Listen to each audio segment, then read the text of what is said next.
Bienvenidos a El Amor que Vale, alcanzando personas para Cristo, alimentando y desafiando a los cristianos en su diario caminar con Dios. Este es el ministerio de predicación y enseñanza del pastor, maestro y autor, Dr. Adrian Rogers, tocando vidas alrededor del mundo al proclamar las buenas nuevas de que Jesucristo es el amor más grande. Así dice la Biblia.com. Bienvenidos a El Amor que Vale. Nos alegramos que esté con nosotros y quiero hacerle una pregunta. ¿Puede un creyente pecar? O usted dirá que sí. Sí peca, y yo sé de dos razones. Número uno, la Biblia lo declara, y número dos, lo he experimentado. Pero esta es la gran pregunta. ¿Qué es lo que pasa cuando un hijo de Dios peca? ¿Cómo podemos regresar a Dios? Hoy les hablaré acerca del tema ¿cómo sobreponernos al caer? Acompáñenos. En sus Biblias, busquen el Salmo 51.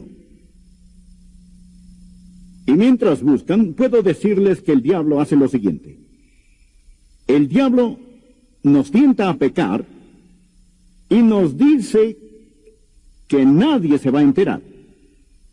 Nadie lo sabrá. Está bien. Nunca se darán cuenta. Él es un tentador. Pero después que pecamos, se torna en acusador y dice, de esta no vas a escapar. Ahora sí que estás en problemas. Y trata de hacernos perder el equilibrio, sacarnos de la voluntad de Dios, desanimarnos y hacernos sentir que nunca podemos regresar. Quiero compartir hoy con ustedes cómo sobreponernos al caer. Ahora el Salmo 51 es la historia de David y su arrepentimiento después de pecar.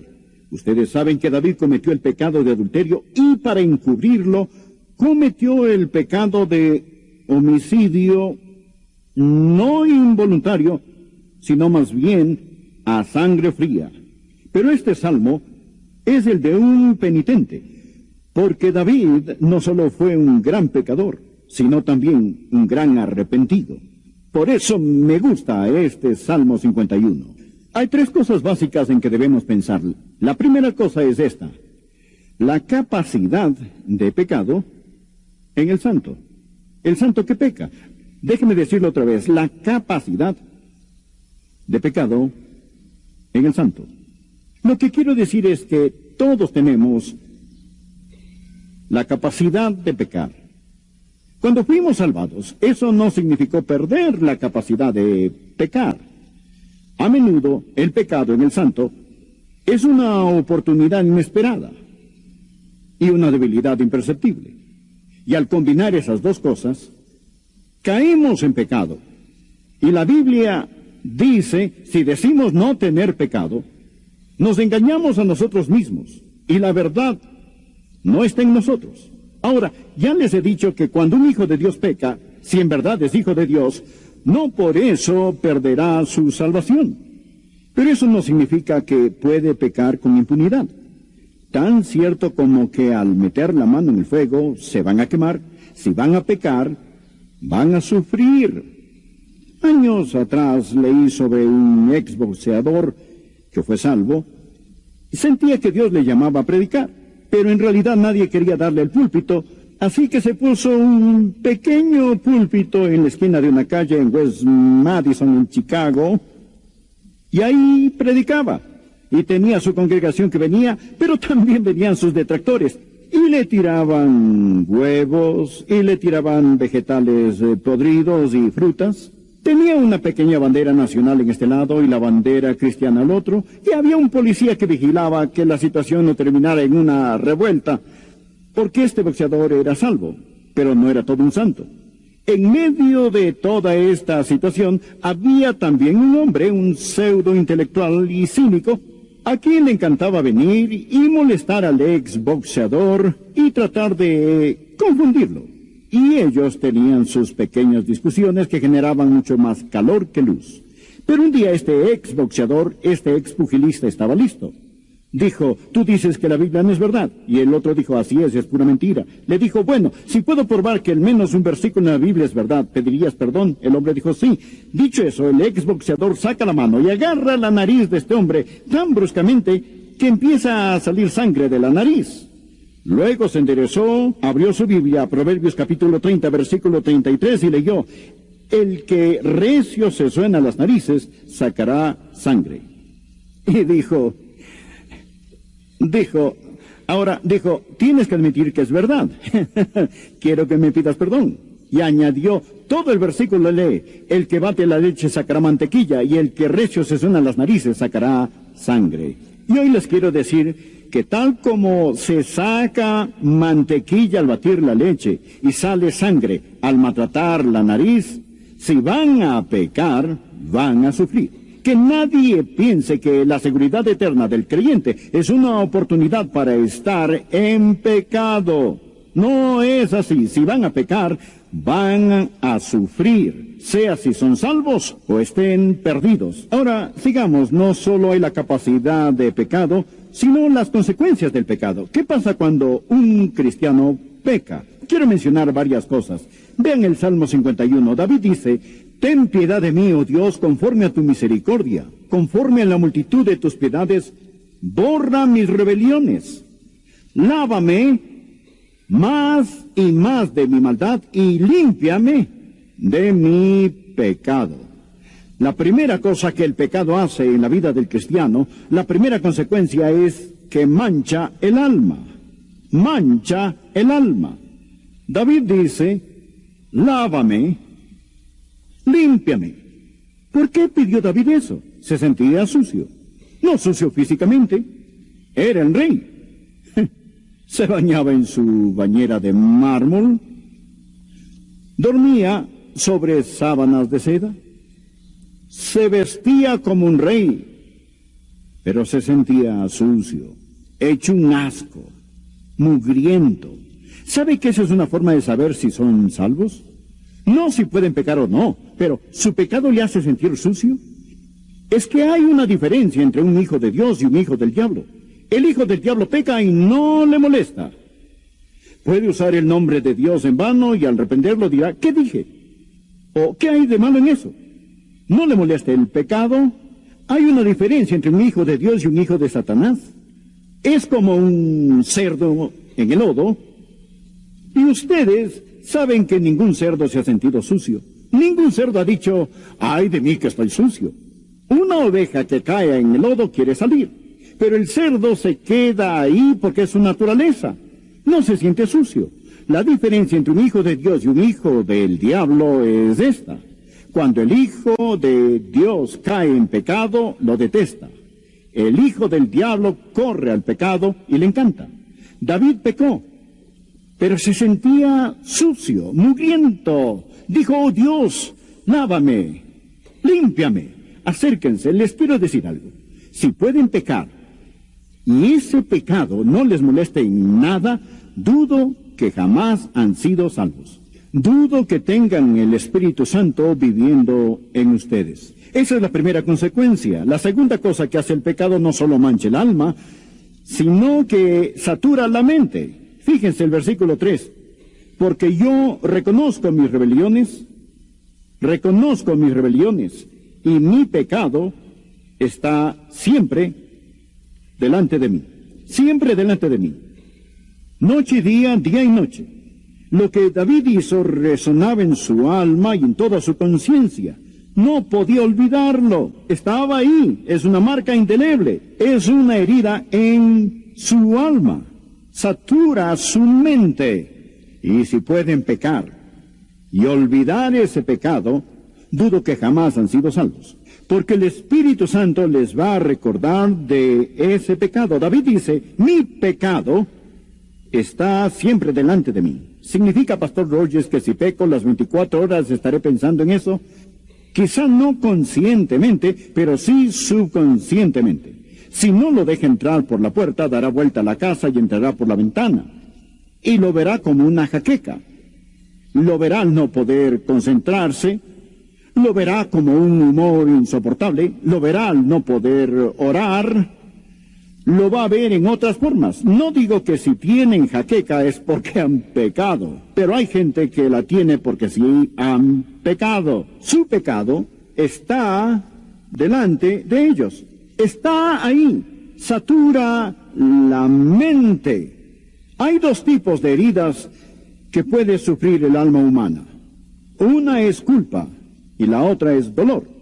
Esta semana pasada he tratado con gente que está en dolor. Anoche estuve hablando con una amada hermana de nuestra iglesia, cuyo esposo murió y fue al cielo.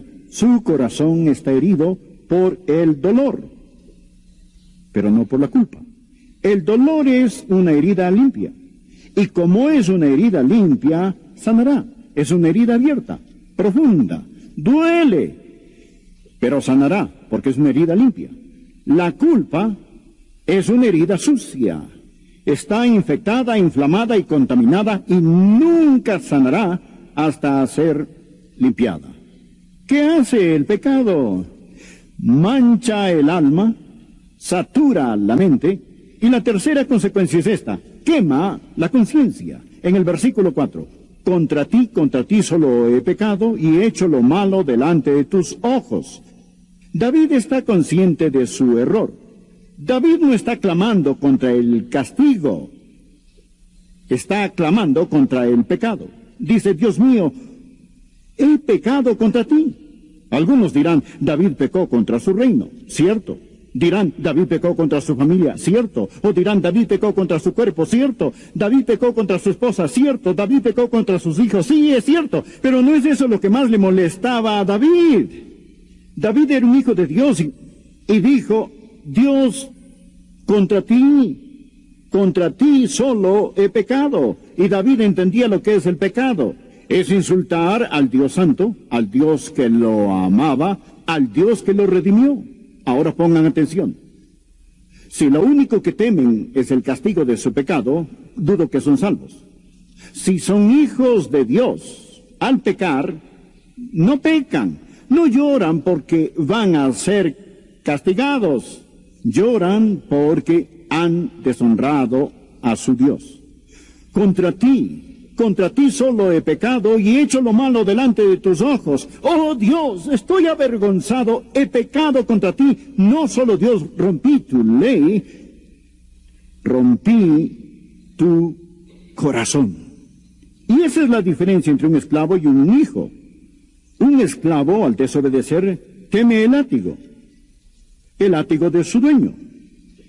Pero un hijo, al desobedecer, si ama a su padre, teme desagradar a su padre y le duele ver que ha roto el corazón de Dios. ¿Su pecado les molesta así? Cuando pecan dicen: Dios mío, he pecado contra ti y mi conciencia me arde. Créanme, ningún torturador, el poema lo dice, iguala el miedo de dolor inexpresable como el dolor de quien día y noche sin descansar lleva a su propio acusador en el alma. Y no podrán tener el gozo del Señor si al caer escogen alejarse de Dios. Miren a David, un hijo de Dios, y se siente miserable. Les diré otra consecuencia: amarga el espíritu. Versículo 10. Cree en mí, oh Dios, un corazón limpio y renueva un espíritu recto. Su espíritu estaba mal. ¿Han visto a una persona caída con un espíritu amargo? ¿Saben que prefiero estar con un típico pagano no creyente que estar con un cristiano caído? Personas caídas son las personas más odiosas, malhumoradas y vituperantes que jamás he conocido, porque por adentro están miserables y condenados quieren compartir su miseria con todos los demás. Observen la persona de espíritu amargo, de un espíritu que está mal. Son los que más que critican en la iglesia. ¿Saben que piensan que Dios les dio el don de criticar? ¿Saben cuál es su problema? Han caído.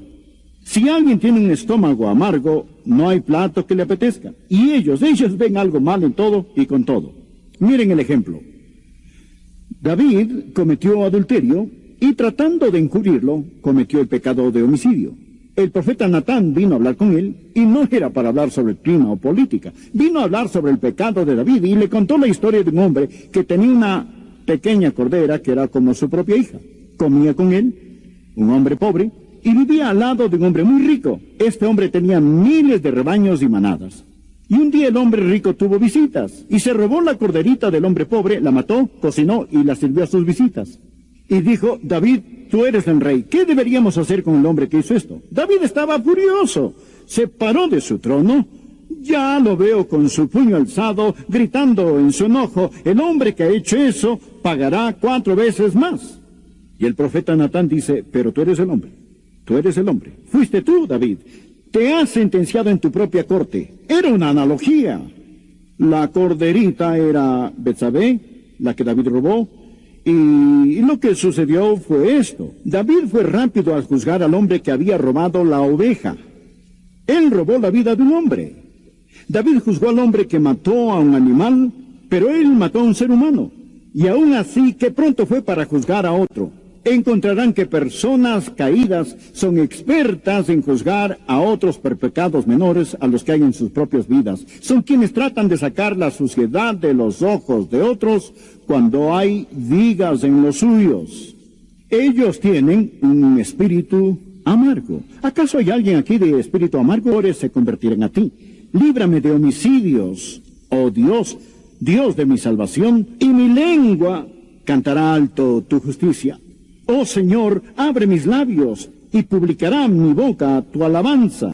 Ahora, el pecado en la vida de un cristiano cierra su boca, sella sus labios. David dice: al estar bien, podré ganar almas. Al estar bien, podré cantar. Al estar bien, podré adorar. ¿Saben cómo pueden saber si una persona ha caído o tropezado? Una persona que ha caído, por regla general, deja de cantar. Bueno, canta, pero no es de corazón. No hay alabanza. Se deja de ganar almas. El pecado cierra su boca. El diablo dice: ¿quién eres tú para cantar? Cuando Cristo vino a mi corazón, mi vida entera cambió. ¿Quién eres tú para cantar, oh Dios Todopoderoso? ¿Quién eres tú para testificar que la gente necesita ser salva cuando eres un miserable ejemplo y no tienes gozo y no tienes paz y ni siquiera tienes seguridad en tu corazón y en tu vida? Y todas estas cosas vistas juntas son cosas que pasan en la vida. Y en un próximo mensaje veremos que al estar ante Cristo en el día de juicio, perderemos grandes recompensas. Pero rápidamente, ¿cómo regresamos? ¿Cómo nos sobreponemos cuando hemos caído? ¿Cómo regresamos? 3 cosas, simples pero maravillosas. Me encanta este salmo. Es tan maravilloso, maravilloso. La primera cosa, y es muy fácil recordarlas y quiero que las anoten. La primera cosa es confianza. Confianza. Tiene que confiar que Dios los ama aún. Vean la oración de David, versículo 1. Ten piedad en mí, oh Dios, conforme a tu misericordia. Conforme a la multitud de tus piedades, borra mis rebeliones. David confiaba en su Dios. David sabía, escuchen esto, David sabía que para la multitud de pecados había una multitud de piedades. ¿Lo ven? Conforme a la multitud de tus piedades. David sabía que era pecador, pero también sabía que Dios es misericordioso. El diablo les dirá, si han pecado gravemente, el diablo les dirá que ya no le importan a Dios. El diablo les dirá que no tienen esperanza. El diablo les dirá que Dios los ha abandonado. Pero eso es mentira. No importa lo que hagan, Dios nunca dejará de amarles.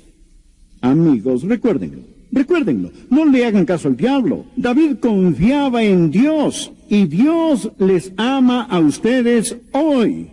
No importa lo que han hecho, cuántas veces han caído, no creo que nadie aquí ha pecado como lo hizo David. Pero David dijo, oh Dios, conforme a la multitud de tus piedades, su gracia basta para el pecado. Amén. Su gracia basta para el pecado. Su gracia basta para el pecado. Eso es confianza. Segundo, la confesión. Miren lo que dice en el versículo 3. Porque yo reconozco mis rebeliones, y mi pecado está siempre delante de mí. Contra ti solo he pecado, y he hecho lo malo delante de tus ojos, para que seas reconocido justo en tu palabra, y tenido por puro en tu juicio. Esto es confesión. La Biblia dice en 1 de Juan 1:9, si confesamos nuestros pecados, Él es fiel y justo para perdonar nuestros pecados y limpiarnos, aleluya, de toda maldad. No es tan solo admitir el pecado, es confesarlo. Él dice, he pecado contra ti. Hay una cosa que Dios no acepta para el pecado, amigos, y eso es una excusa o coartada. David pudo haber dicho, no fue mi culpa. Mi esposa no me ama como lo merezco. O dicho, no fue mi culpa. ¿Quién manda a Betsabé a bañarse donde todos puedan ver? O, pero esa es mi debilidad. Dios, tan solo somos humanos. Tengo un desorden glandular. Y con esto, bueno, pudo haber dado 1001 excusas. Una cosa que Dios no acepta para el pecado es una excusa. Dice, más blanco que la nieve. Lávame, límpiame, borra mis rebeliones, dice. Cuando las borra para siempre. Ya no hay nada, queda borrado, ya no está ahí. Simplemente las borra para siempre, enterradas en el olvido de Dios, para nunca ser mencionadas. Si alguien las menciona, es el diablo que las menciona o su conciencia que las menciona. Pero de seguro no es Dios, Él las borra. Por eso dice, lávame de la contaminación del pecado. Y luego dice, purifícame. Y eso es del poder del pecado. No solo quita el castigo, no solo quita la contaminación, pero literalmente nos purifica por dentro. ¡Aleluya! ¡Aleluya! Detergente de triple acción. Y ya no tienen que andar con su carga de culpa. No tienen que cargar esa condenación que Satanás ha puesto sobre ustedes. Pueden estar limpios. Lávame y seré más que blanco que la nieve. ¿No es maravilloso? ¿No es glorioso? ¡Aleluya! Nuestro Dios es grandioso, es todopoderoso. Hay la capacidad de pecar. Hay las consecuencias del pecado, pero gracias a Dios que hay limpieza del pecado. Terminemos en oración. Cierren sus ojos. Padre, pido que muchos de aquí hoy, que se han dejado intimidar por Satanás, se rindan y vengan a ti. Y Padre, que con confianza total y confesión puedan sentir tu limpieza. Y pido, oh Dios, que los que no son salvos puedan conocer a Jesús como Señor y Salvador en su santo nombre. Amén.